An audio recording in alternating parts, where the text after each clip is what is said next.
In this lesson, what we're going to be doing is taking a look at the Edit Edges rollout. Now, let me go ahead and point this out. The lessons are going to start becoming a little shorter because we're going to start seeing the same tools over and over again. And I'm not going to stay in there and hound on these tools over and over again because you could simply go back to a previous lesson and watch a fuller discussion if need be. Right. Okay, so let's go ahead and start out. How do you think I should start? Ooh, let me see here.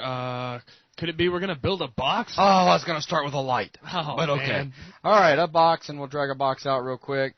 Next. Let's color the box blue. All right. Yeah, we'll go with this blue this time. All right. Now what? Let's convert that to an editable poly. All right. So right-click, come down, convert to. You know, instead of digging all the way down here every time, do you know what I could do? That's kind of a shortcut. Should be able to click on the gray transform bar. Exactly, since that guy's highlighted blue. So I'll just click on that. He's now an editable poly. Go ahead and select my move tool, hold shift. Let's go ahead and clone that over to the side. Go ahead and tell it OK.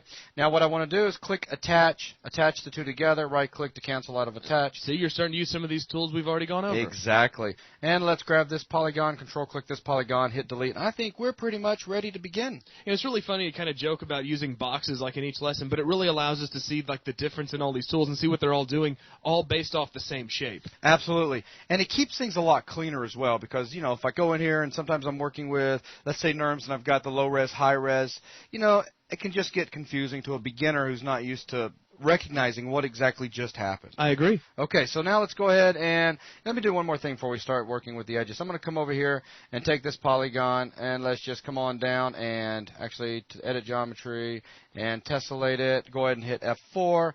And now we can switch back over to edges and we're ready to go. So this is the rollout that we're going to be talking about right here, edit edges. Let's go ahead and come in here first, select this edge, and hit the remove. What is this going to do? Well, it's going to take the polygons that are touching this edge or that are part of this edge and simply put them together as one polygon. There you are. And we can see this by simply switching over to the polygon subobject mode, and we can select that. Okay, let's go ahead and switch back into edge. Oh, let me point this out as well. This vertex is left behind. It's not causing a problem. We could come in there and simply remove it if we need to. In fact, we'll do that here shortly. So let's go ahead and switch back over to edges. Next thing I want to talk about is going to be split. Split will allow me to take... Actually, Zach, go ahead. Explain this. I'll give you something to do. Well, split's going to take two or more adjacent edges and use them to make an incision in your shape. Okay. So if I come down here right now, hit split with these two selected edges, what's going to happen when I switch over here into vertex mode, grab and pull? Well, you should have a split between your upper polygon and your two lower polygons. Okay, so I got one up here. Oh, let's pull that down. Okay, and if I grab this, is it going to be a single split? Yeah, should be. There you go. And that's exactly what we've got. So now let's go ahead and use some of the tools that we've seen before. Let's go into a target weld from this vertex up to this guy. All right, so now everything's been put back together, so we can switch back over here and take a look at what would happen if I was to select this edge, and this edge, and hit split. Well, what should happen is that the upper polygon should remain intact, pretty much like it did with the last split, while the two lower polygons should be split away from each other. Okay, and there you go, and there you go, and finally, there you go. Very nice. Good. Yeah. All right, so what that allows me to do now is go ahead and come back over here to Edge Subobject Mode and talk about welding. So let's go ahead and select this edge up here and this edge down here. So I've got two edges that I would like to weld together. I'll go ahead and hit G to get rid of my grid. I'm going to come over here to weld. Again, I'm back in the Edit Edges rollout. Open up my settings dialog. And now the reason they haven't welded together, just like you've seen in the previous lesson, is my threshold is not high enough. I can go in here and start cranking the threshold up, and as soon as it gets high enough, bam, boom, there they go. Okay, and you notice before vertices, after vertices, we've now dropped by one. Go ahead and say OK, and that is done. So next thing I want to do is take a look at target weld. We've seen this in action. In fact, I just used it just a second ago. Target weld, I want to weld this edge to this edge. This edge, let's try this. Hello, let's try this one more time. Just have the tool selected. To this edge. Yes, I did not realize that when I pressed it, it did not stay down. Let's go ahead and put this box back together as well. Let's say I want to go from this edge over here to this edge, and let's rotate around to the other side and go from this edge all the way over to this edge. Okay? There you go. The shape's put back together. All right, so let's see. What can we look at next? How about...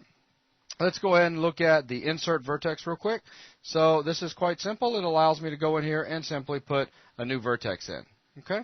And, of course, we can go in here and we can start adding new vertices in on edges all throughout this thing. Then we can switch over and start connecting them all together to insert new edges. Right. There's just so many different ways to add new detail into your geometry. Exactly. All right, so now let's go ahead and right-click and let's go ahead and come over here. And I'm going to clean things up a little bit. Let's start with this center one. Let's remove that out. Let's grab this up here. This one, this one, this one. I'm just giving myself a clean polygon again. And let's go ahead and remove those out. All right, I'm happy with that. Let's go ahead and switch back over to Edges and back down to the Edit Edges rollout. Next thing I want to talk about, let's take a quick look at, let's see, we got chamfer and connect. Let's go ahead, we'll go ahead and do connect first. Connect requires 2 edges, like such. I'm going to come over here to connect. I'm going to go ahead and open up its settings dialog. Right now, my connect edge segments is set to 1, and I get 1 edge between these two guys. Up it to 2, I now get 2. If I need to make some sort of a grate or something like that, just come in here and start increasing that, and then I could go every other one. And if I need to do an inset and then extrude them back in or something like that. Very cool. So let's go ahead and tell this OK. All right, so let's go ahead and come back to this corner over here and take a look at chamfer. Grab this guy right here.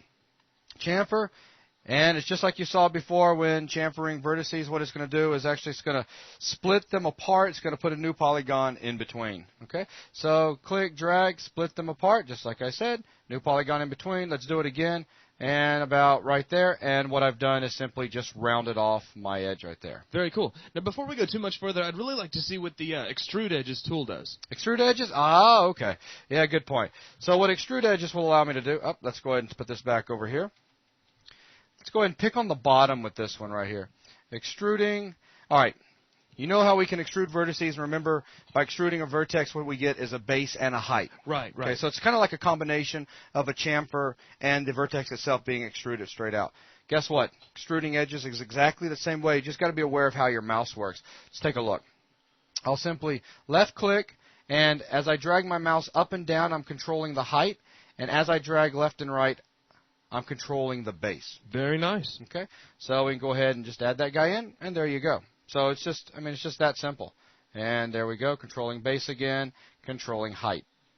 Very, very cool. Okay, so now we can drop down. Let's see, where do we need to go? So we've looked at pretty much everything. We're down here to the Create Shape from Selection. And I think the best way we can demonstrate that is by coming over here, and let's pick on this guy. Just a note kind of off to the side, a lot of these tools we've been using have settings boxes next to them, and basically what those buttons are going to allow us to do is actually put in numeric values for the different changes we're making, as opposed to just moving the mouse. Exactly. One of the reasons I didn't talk about that is because I've talked about it in previous lessons, and we've used it. I know, that's cool. You were buying me time while I was selecting edges. That's right. Okay, so I've got all of these edges selected all the way around, and now I'm going to come down here to Create Shape from Selection. This is pretty cool. I've got 2 different shape types that I can create. I've got smooth and I've got linear. Let's start out by doing linear because it'll be easier to see. Okay. Go ahead and click OK. I've just created a new linear shape. I'll go ahead and come up here and grab that shape, select it, and let's go ahead and move it away. Look at that. Wow. Notice it is simply an editable spline. Right. Now let's go ahead and come back over here real quick. We still have our selection. We're still in sub-object selection mode. Let's go ahead and come back down to Create Shape from Selection. And this time, let's do Smooth. Click OK. And I do believe you can see the difference quickly. So we'll grab the new shape, select that guy, and let's move him away. Oh, yeah. Much different. And there you go. Okay. So the final thing we want to look at, let's go ahead and come down here. Well, we've got a couple more things. Actually, with the last 3 things, let's go ahead and reset Max real quick. And let's start out with just a real simple box because it'll just be easier to see what's going on. Oh, look, Max finally caught on and made it blue for you. Got tired of me changing the color. And I know out there, guys, I can set it so the color doesn't change every time. But sometimes I like the colors it gives me. I know. Okay, so let's go ahead and right-click, come down here, Convert To. So there you go, Editable Poly. And let's go ahead and come back into Edges mode and back down to the Edit Edges rollout.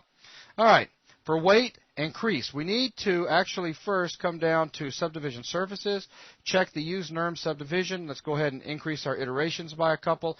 Then come back up here, and you guys have already seen weight before when working with vertices, except now we're just dealing with edges. Let's go ahead and hit F4 so that we can see our edged faces. And as I increase my weight, what's going to happen is I'm going to push away. as I decrease, it's going to start pulling to make it a little bit tighter. And I can use this in combination with crease. And what crease will do is actually start pulling this entire edge towards the original low-res edge. And so let's go ahead and take a look at what I'm talking about. So crease, and we're going to start pulling it up, and we're actually making a crease right there. There you go, like a hard edge. Exactly. So if I come over here and grab this guy, and let's say bring that down a little bit and bring his crease up, somewhere right about there, and then I grab this and this edge right here, and let's go ahead and just simply bring creasing up. Look what's happening. We're starting to flatten out the top of this right here. So very nice. More round on the bottom, tighter on the top. So working back and forth between weight and crease, very, very good stuff. Oh, yeah. Okay. So now to show the last thing real quick, I'm going to go ahead and come down here to Subdivision Surfaces, turn off, use NURMS, come back up here, and there we go. And let's go ahead and click on the Edit Triangulation. And this will show me basically which way my triangles are running, and I can flip these around if I need to on a polygon. And it's real simple. All I need to do is come in here, and where this one's running from this way to this way, all I can do is come in here and click, drag, and click, and we've just flipped it. Okay? Very nice. And this is something that it's going to be a lot easier to explain when we actually get into modeling characters and things like that, because we'll run into situations where the geometry is going to look strange, but by flipping this edge around, it'll fix the way it looks. Okay. Okay. And I'm just going to leave it like that for now. All right. It's just a way to flip edges. So with that, that's going to conclude this section on Edit Edges. Hope you guys got a lot out of it. Thanks a lot.